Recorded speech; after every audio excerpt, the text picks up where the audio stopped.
Hey everybody, welcome back to my channel. It's been a while, and so I decided to try something a little bit different. So this is going to be a little bit of a longer video because this is my first time actually attempting a vlog. But I should have planned this a lot better in terms of just like my reading schedule. It's been all over the place as of late, and I've just been crazy busy, but everything's been good. But I've known for a very long time that the TV adaptation of Colson Whitehead's The Underground Railroad was coming out, and I've been planning on reading the book. I've never read a Colson Whitehead book before. I know about the other one that he had that everybody is always talking about. I can't even remember. If I do remember, I'll put it somewhere. I'll put it somewhere around here. But I've never read a Colson Whitehead book before, so this is going to be my first time reading something that Colson Whitehead has written. And I'm super excited. I've heard, interesting things about the book. And, I guess I can read the synopsis. So it says, Cora is a young slave on a cotton plantation in Georgia. An outcast even among her fellow Africans, she is on the cusp of womanhood, where greater pain awaits. And so, when Caesar, a slave who has recently arrived from Virginia, urges her to join him on the Underground Railroad, she seizes the opportunity and escapes with him. In Colson Whitehead's ingenious conception, the Underground Railroad is no mere metaphor. Engineers and conductors operate a secret network of actual tracks and tunnels beneath southern soil. Cora embarks on a harrowing flight from one state to the next, encountering, like Gulliver, strange yet familiar iterations of her own world at each stop. As Whitehead brilliantly recreates the terrors of the antebellum era, he weaves in the saga of our nation from the brutal abduction of Africans to the unfulfilled promises of the present day. The Underground Railroad is the gripping tale of one woman's will to escape the horrors of bondage and a powerful meditation on the history we all share. And so this book got a lot of hype. It won a Pulitzer Prize. It won a National Book Award. So I am excited to actually read it. And, the Underground Railroad being an actual railroad. Shout out to Portia Williams. She was the pioneer. Did he pay Portia? There has to be an opening for the railroad at some point, because somebody's driving the train. But I'm super excited to read this. So I'll be vlogging. I'll be giving updates. This isn't gonna be like a lifestyle vlog. I'm not gonna be, showing myself cooking and going shopping and things. I mean, we still are in the middle of a pandemic. However, I do have some tea. I got some white peach oolong tea that I absolutely love. And so I am super excited to just sit down, get a little bit of reading done, drink some tea, and I will keep you all updated about my progress. I'll do probably like maybe like every chapter. I'll pop in, do a quick little review, synopsis, how I'm feeling and everything. And then I do want to actually watch the series. So I'll do another vlog where I'm actually watching the series. This whole thing is holding myself accountable to read this full novel and watch the show and collect my thoughts. So I hope that you join in on this journey with me, and let's get into this vlog.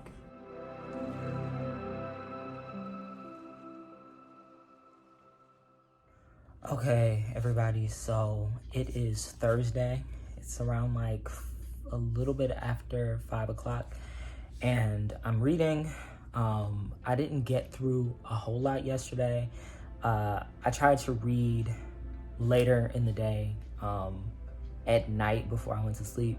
I tried to read a bit more, and it was just very heavy. The story is intense, and at this point, I'm 63 pages in. And so basically, we've got Cora, and she has gone through some of the worst possible things. She's experiencing she's a slave. She's dealt with assault. She's dealt with the loss of her family. She's dealt with being ostracized from her community. And And so now she has made the decision to escape. And so she's escaping with this guy, Caesar. And so I'm just getting right to the night where they plan on running, and it's taken a turn. I'm really actually getting into it. Like, now it's really picking up. It's not just trauma. And I think that Colson Whitehead is building something with this, because there has to be some reason that the beginning was so heavy. And all of those details were put in there. I mean, this is, there has to be a reason. So I'm actually really getting into the story. And so I'm excited to see where it goes. Caesar and Cora are on the run, and something just happened to one of her friends. I'm not going to spoil that, but yeah, Hi, hey everybody. So it is Saturday, and I didn't do any sort of vlogging yesterday, but I did get a good chunk of reading done yesterday in the Underground Railroad. So I'm currently on page 124, I think, of the book. And so a lot has happened. So Cora and Caesar both escaped, and they made their way up north. And but they decided to stay in South Carolina. And so basically, like, this railroad can take them sort of like anywhere. And then they can make the decision when the next railroad comes, this actual physical railroad. They can make this decision whether or not to keep moving or to stay where they're at. And so Caesar and Cora have made the decision to stay in South Carolina. But she started working at this like museum, basically, where they reenact periods in history, like leading up to slavery. And so it's like a living museum almost. In a way, it almost reminded me of like Black Museum from Black Mirror, the Black Museum episode.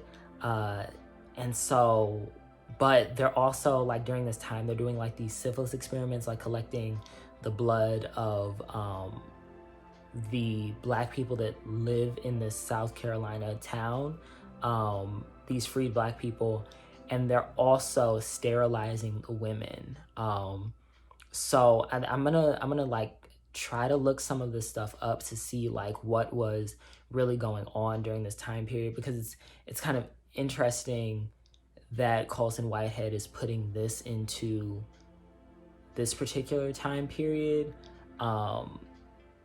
because the Tuskegee experiments and everything, like I'm sure that probably wasn't the first time. I'm sure that like sterilizations, the gynecological stuff was definitely going on at that time, but it's interesting that he brings up syphilis specifically. And so that is super interesting. And so now they're doing all this stuff, and when Cora and Caesar had escaped, they had killed a boy, killed a white boy who was attacking them and trying to, he was working with the slave catching team. And so now people have been after them, and there are these signs that say that they're murderers. And so they found them in this South Carolina town, and so they have to make the decision to quickly escape or not. And so at this point, Cora is hiding in a basement, and this is where like this section of the story has ended. And so I guess we're gonna move on to a new part. I'm currently on the Stevens chapter, which is actually 130. I'm on page 134. So this starts the Stevens section. And y'all, I'm really linty because I've been laying down reading, and I worked at the bookstore today. So yeah, but I'm really into it. I'm really into this so far. And I think Colson Whitehead is doing some interesting things with this story, and I'm excited to see where he goes with this. So yeah, I'll check back in a bit. Hey everybody, I'm back. Today is Sunday, and I am currently on page 192 in the Underground Railroad. I'm right about to be in the Ethel section, and so a lot has happened. So Cora, she was discovered in South Carolina, and she ended up running to the railroad and found out that they had stopped like running the trains really anywhere, because of the fact that all of these slave catchers were capturing people and trying to take them back. And so she ends up riding to North Carolina.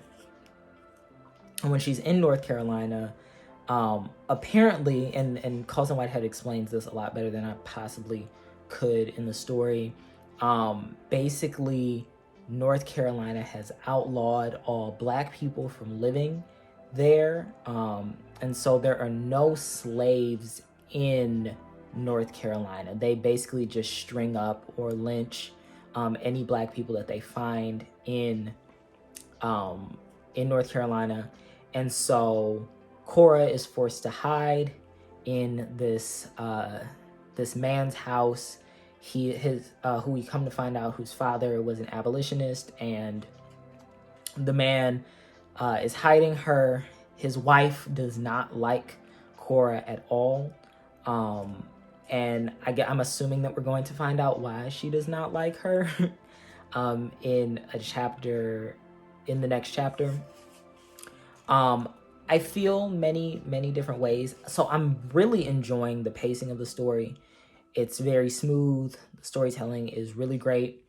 My only real gripe is that I was talking to my brother about this earlier, and it's the way that we're given like these backstories of people that I really don't want to have to sympathize with in this story, and we'll see if that happens with Ethel's story, but kind of having to learn more about them to sort of understand these characters is something that kind of bothers me in a way. And I was watching Jules's most recent video where she was talking about them and learning about the racist white folks that live in the community, the cul-de-sac, the community in them, and learning like the motivations behind their racism and motivations behind their hatred for Black people and all this stuff. It'll be interesting to see why Ethel acts so weird around Cora. But I still don't know how I feel about her character. I really don't know how I feel about Ethel. Because she doesn't seem to... We already can see that she believes biblically that Black people are inferior. So, do I really want to learn more about her? I don't know, but we'll see what happens. I'm on 192. I've got a little bit over 100 pages left, about like 120 left, and I anticipate finishing this book within like the next day. So, see y'all in the next update. Hey everybody, I'm back, and this is the first time that I recorded anything for this vlog in a hot minute, and it's kind of just been because everything's just been super busy. School year was wrapping up, graduation was Saturday, and like I got to see my first group of kids that I had as 11th graders cross the stage and get their diplomas, and it was amazing, and I was emotional, and but now, summer break, it is June 7th today, and I'm picking back up with the Underground Railroad, and I also kind of taken a break because I was trying to figure out exactly how I was feeling about the book and why I wasn't loving it. Colson Whitehead is clearly a very skilled writer, but what I think I pinpointed it. I was having a conversation with somebody about Colson Whitehead and his writing, and he's a great writer, but this book is sort of marketed as the story of this Black woman and her will to escape the horrors of antebellum slavery. And, of course, we get Cora as this main character. And even though Cora is the main character, she doesn't feel like the focus. It honestly, and this could speak to just like, this could be just any sort of critique of Colson Whitehead. It feels like all of the men in this book and their thoughts and their feelings, even like the slaveholders and slave catchers, we're learning more about them than we are about Cora. And all we really know about Cora is the fact that her mother escaped from slavery, and that she's dealt with all of this violence and trauma over the course of, you know, from when she was on the plantation to through her escaping and dealing with like all of these men and the violence that she's faced at the hands of them. But we really don't know that much, even though she's the one who's sort of kind of narrating the story and we see her thoughts. We don't really see much of her. We're learning a lot about other people and their stories, and I think that that's where it's kind of losing me a little bit, because I want to know more about Cora. I want to know who she is as a person. I want to know how she's feeling. I want to know, you know, her motivations and all these different things like that. And she just is kind of like left on the back burner for the rest of these other stories, which, you know, that's why I'm excited to see how they do this in the TV show, if they do things differently. But right now, I think I'm on page like 200 and let me actually look at this book.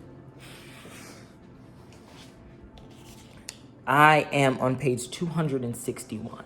Oh, I think I have like literally like 40 pages left. And so we'll see how I feel. I'm gonna pick back up. I'm probably gonna wrap up this book within like the next like half an hour. And then we'll see. And I'm excited to start the series, so yeah. Okay, so final thoughts on Underground Railroad, The Underground Railroad by Colson Whitehead. So I just wrapped up this book, and I have to say, I think that I'll start off with the positives.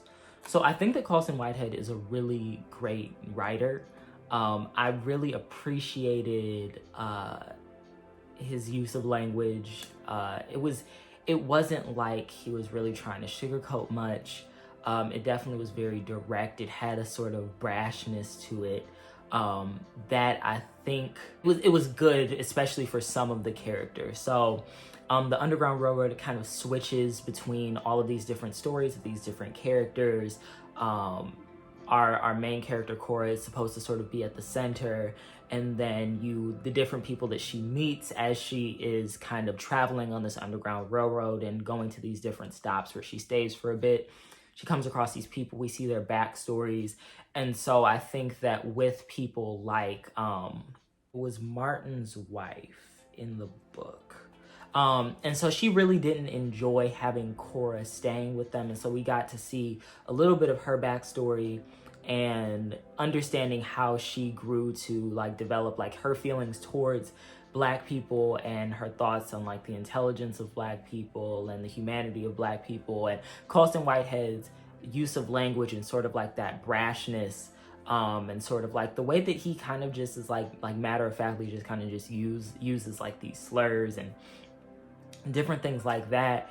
I think that it works in sort of like not trying to, it doesn't allow for any room for you to kind of just feel bad for the white individuals, like these racist white people in this book, which I think is really good. And it's something that you kind of, like a lot of books that talk about slavery, they kind of try to give like this level of like humanity, like this is sort of like, they sort of coddle the white individuals within slave narratives, like the wife, like, you know, they don't know any better, this is the way that they were taught, when in reality this is like deep-seated racism that they are actively participating in, and they're actively participating in these institutions, and they are oppressing people, and they really do think that Black people are inferior, and there's no sort of like redemption arc for them, which I definitely appreciated in this book. I think that the story is written well. I think that The Underground Railroad is a good book.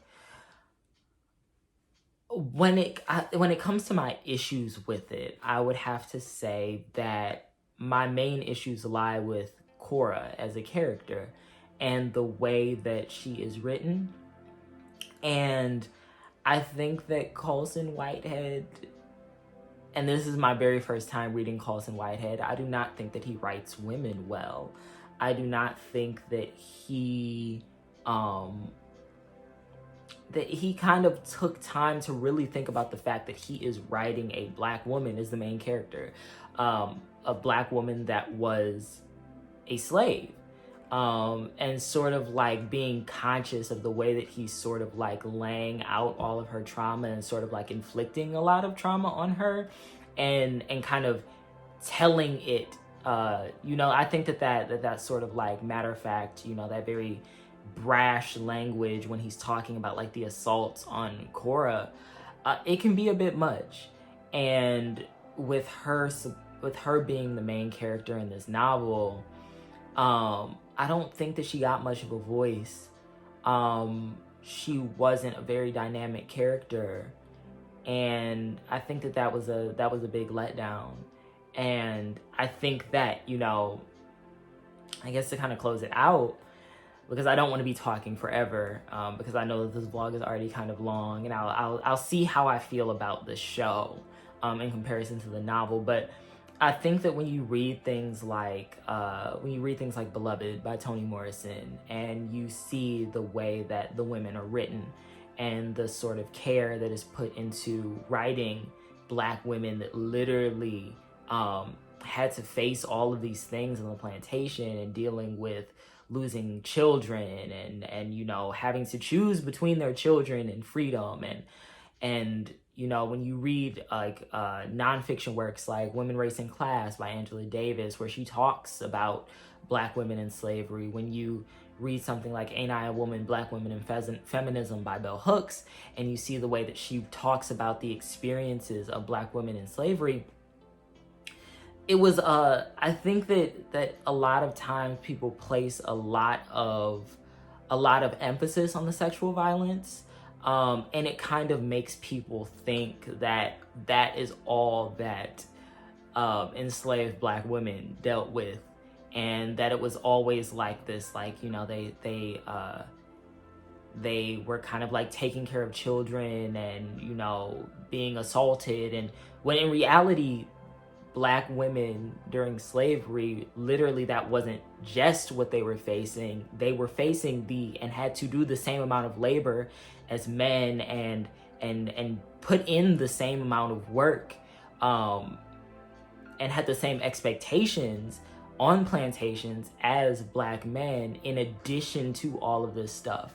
So in addition to the assaults, in addition to having to cook meals, in addition to having to care for children. And so I think that kind of gets lost a lot of times, especially when men write about black women during slavery.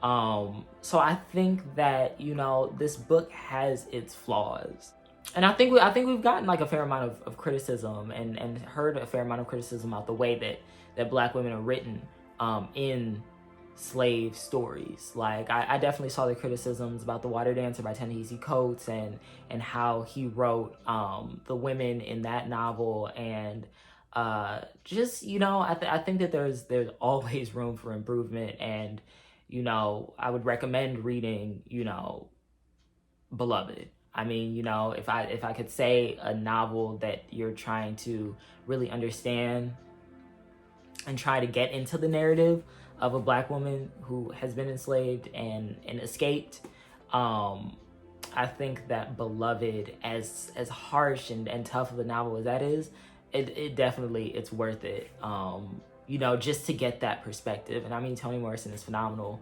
in doing that. I'll always recommend a Toni Morrison book over anybody else. But I do think the Underground Railroad, it had its ups and downs, but I think that for a novel, I think that it's solid. But it definitely had its flaws. So I'm going to check out the series. Today has been kind of like a gloomy day. The sun is starting to come out. Might go for a little walk and then come back and then start the series and see where it kind of goes with the story, where it really takes the story. I hope that you enjoyed this reading vlog. I know it's probably going to be a little bit long, but thank you for sticking up until this point. And I will catch you all in the next one, which will hopefully be an actual review of the series, where I talk a little bit about the book versus the series. So thank you for watching. I will see you all in the next one. And always remember that you are loved.